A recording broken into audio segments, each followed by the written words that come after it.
Okay, I'm going to show everyone how to move an image from Lightroom over to Photoshop and back pretty quickly, keeping all the edits and changes. Now, so I'm in Lightroom and I've got this image selected. The shortcut to open up the external editing program is Command E if you're on a Mac. So I hit Command E and you see Photoshop automatically opens. That's because on any computer with Lightroom and Photoshop, the external editing uh, program that's default is automatically going to be Photoshop. Now if you have a different one, you can choose it in the settings and preferences in Lightroom. So I hit Command D from Lightroom and this popped up, my image that I just used in Lightroom, just got done editing it, so I want to make some more changes to it.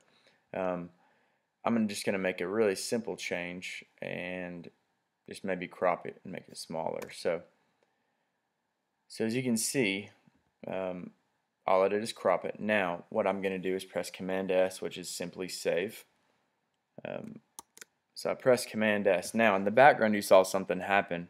That was actually in Lightroom, and I kept that open for a purpose.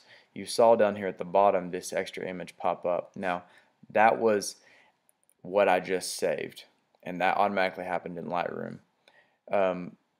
So let me go back to Lightroom and show you what it did. Now this was my original image, and you can see there's the name right there.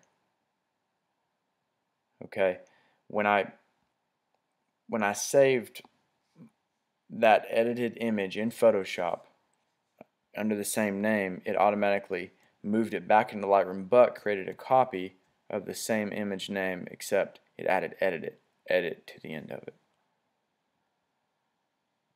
So I have the original image that I moved into Photoshop by pressing Command D. It went over there, I changed it to this, I pressed Command S, it automatically saved it where it is in Lightroom. Now if I'd have pressed Shift Command S, which is save as, and change the name of the file or the image, then it would not have changed it in Lightroom, because there's a path from Lightroom to Photoshop, and if I change the name of the file, then it's going to change that path, and the path will be broken. So it's very important to simply press Command S and save it, and not save as after you make that edit in Photoshop, in order for it to automatically happen back here in Lightroom.